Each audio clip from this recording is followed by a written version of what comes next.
Have you ever wondered why some people never seem to achieve anything, no matter how much time they have? It's not laziness, it's a hidden darkness inside their mind, a fear, a comfort, an invisible force that chains them to mediocrity. Today, we're peeling back the curtain on the terrifying psychology of people who refuse to work hard, and what it reveals about the human mind, and maybe even about you. They tell themselves stories, these people who never work hard. They craft illusions so convincing that even they begin to believe them. I'm waiting for the right time, they say, as if some cosmic moment will descend and give them permission to act. But deep down, they know the truth. There is no right time.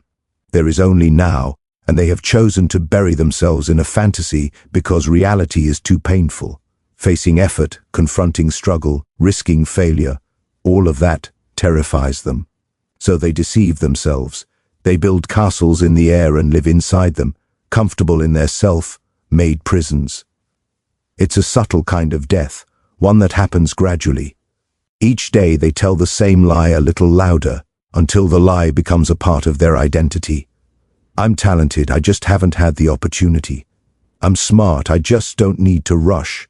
They dress their excuses in virtue, masking laziness as wisdom, and the mind, always eager to protect itself, embraces these illusions. It's easier to believe in imagined possibilities than to wrestle with the cold truth that without effort, nothing is ever earned, and the truth is merciless.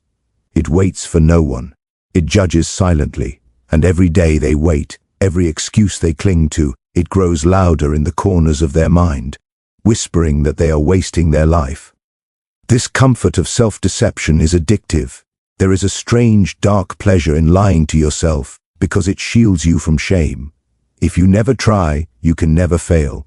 If you never fail, you never confront the fear that you might not be enough. The mind is clever, bending reality, twisting logic. They start to confuse comfort with safety, ease with intelligence, inaction with wisdom. And every time they scroll through social media, every time they binge another show, every time they delay action, they reinforce the lie. The brain rewards itself with dopamine, a fleeting sense of satisfaction that feels like success.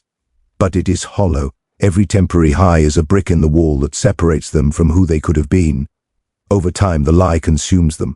They begin to despise the truth, to fear effort as if it were a predator. Challenges become unbearable, opportunities pass by unnoticed, and ambition withers quietly, like a candle snuffed out by a gentle, invisible hand.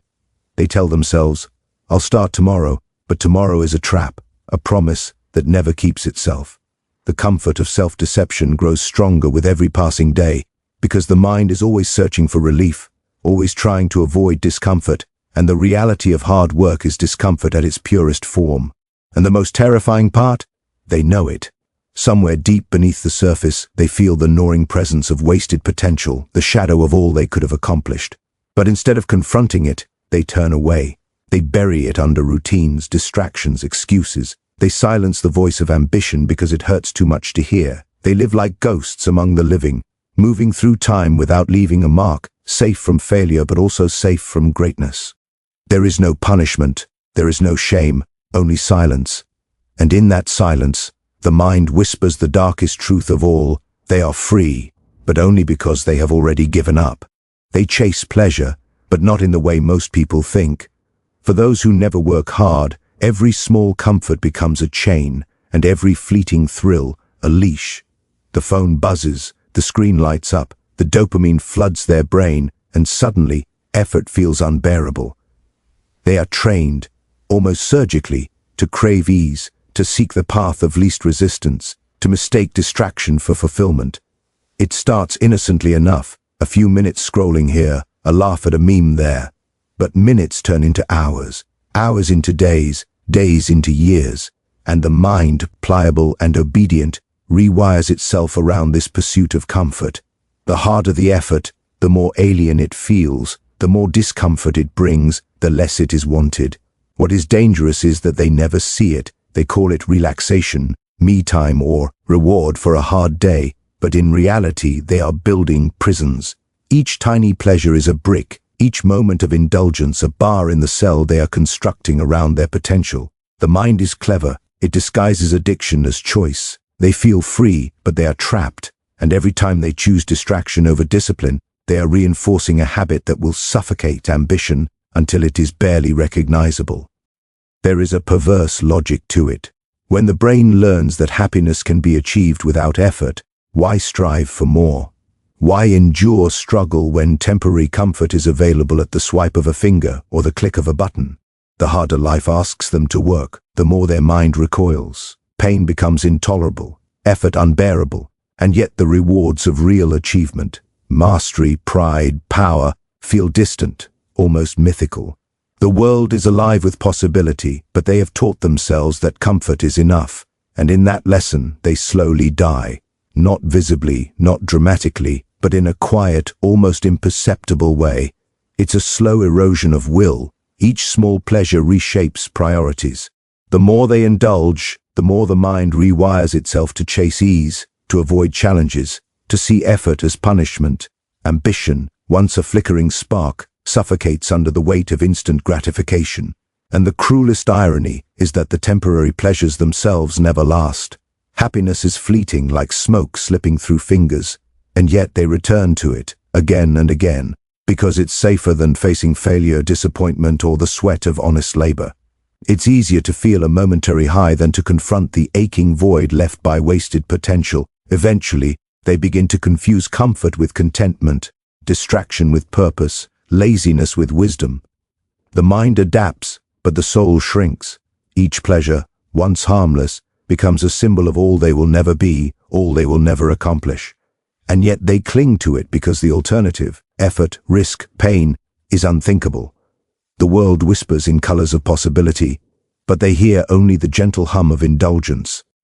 And the most terrifying truth, the mind can become addicted to its own inaction.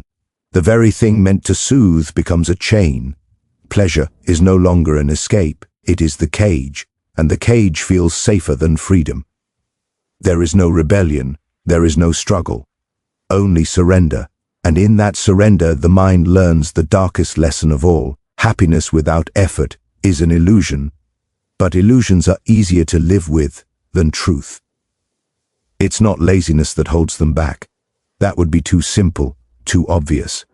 The truth is far darker, far more intimate. What really paralyzes those who never work hard is fear. Fear of their own potential. Fear of what might happen if they truly gave everything they have.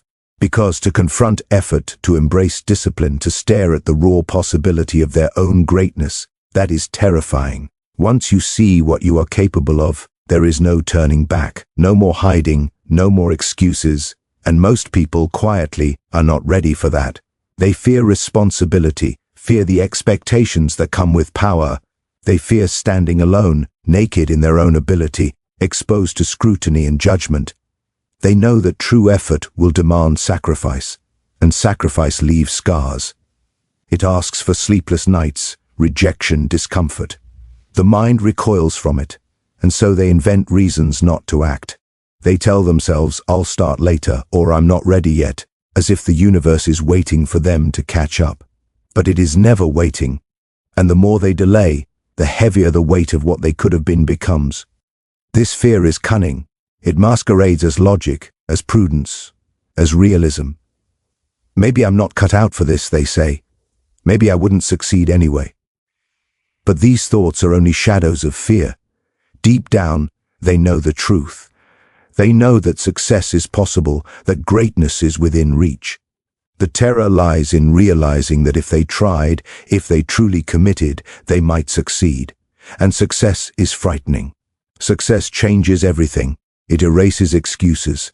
It forces accountability. It demands that they become the person they've always avoided becoming. So instead of reaching for what is possible, they shrink, they settle, they comfort themselves with mediocrity, telling themselves it is safe, it is enough.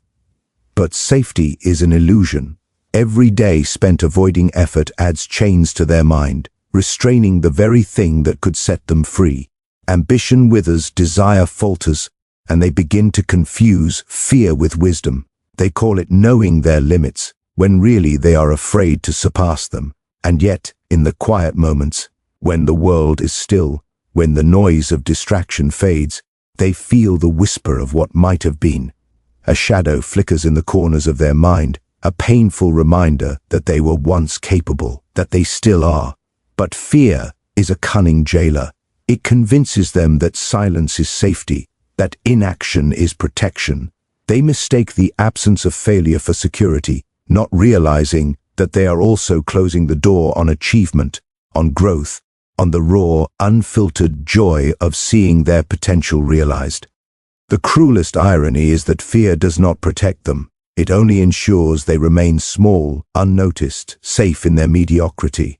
And every day they surrender to it, the chains grow tighter, the shadow of regret stretches longer. One day they will see what they could have been, but by then, the moment will have passed. There is no courage here, there is no rebellion against the darkness inside, only avoidance. And in that avoidance, the mind learns the cruelest truth of all. Fear of yourself is the most suffocating prison. They scroll, they compare, they measure themselves against shadows. The minds of those who never work hard are easily consumed by comparison, a subtle poison that seeps into every thought, every decision, every breath. At first it seems harmless, even motivating. Look at them, they tell themselves. Maybe I can be like that someday. But the mind is a trickster, and this habit, repeated over and over, becomes a slow erosion of will. What begins as observation turns into envy, and envy silently strangles ambition. Every achievement of another becomes a mirror of their own inadequacy, and the mirror cracks a little more with each glance. Comparison is merciless. It convinces them that effort is futile, that no matter how hard they try, they will never be enough. They see success in others as a mountain they could never climb, a world from which they are already excluded. The more they look, the smaller they feel. The more they measure, the more their own desire dies. The danger lies not in seeing what others have achieved, but in believing that it defines their own limit. The mind begins to whisper lies. Why bother? They're already ahead, you can't catch up. And so, instead of acting, they freeze, they wait, they watch. And in watching, they die a little inside. Over time, this habit becomes a vicious cycle. They chase the image of success, always measuring, always comparing, yet never acting. Each comparison is a reminder of failure. Each scroll through another person's life, a dagger to their own ambition. Their mind becomes a graveyard of unrealized potential, filled with ghosts of things they could have done, dreams they could have chased, and victories they could have claimed. Every attempt at motivation is crushed under the weight of comparison. Every spark of desire is extinguished by the shadow of someone else's achievement. And the cruel irony is that they confuse this paralysis with wisdom. I know my limits, they tell themselves. I am realistic, but realism is only a veil. It is a mask that hides fear and envy, fear of risk and envy of success. Deep down, they know that effort could change everything. They know that action could transform their lives. And yet, comparison convinces them otherwise. It teaches them that inaction is safer than the possibility of failure, that envy is preferable to effort, that observing life is better than living it. The mind adapts, but the soul shrinks. The longer they spend trapped in this loop, the more alien effort becomes, the more unbearable it feels. The possibilities that once seemed within reach now appear distant, impossible, irrelevant, and the world keeps moving, indifferent to their suffering. Opportunities pass by unnoticed. Potential dies quietly as a candle snuffed out by wind, and still they cling to comparison, as if the illusion of measurement can replace the reality of action. The darkest part is that the mind begins to justify itself. I'm safe here, it says, better to observe than fail. But safety is the deadliest trap of all. It lulls them into comfort while stealing the life they could have had. It convinces them that ambition is a risk not worth taking, and slowly, invisibly, the fire of possibility dies. And one day, when they look back, they will see not only what others achieved, but also the life they themselves never lived. There is no battle here. There is no awakening, only quiet surrender. And in that surrender, the mind learns the cruelest truth of all. Measuring yourself against others is the fastest way to erase yourself. And in the end, the truth is simple. Effort avoided is life wasted. Comfort chosen is potential buried. Fear embraced is greatness denied. Comparison measured is ambition dead. They live, but only in shadow. They exist, but they never arrive. Because the mind can trick you, the world can distract you, and fear can chain you. But nothing can hide the emptiness you leave behind. Stop waiting, stop watching, stop fearing, or remain lost forever.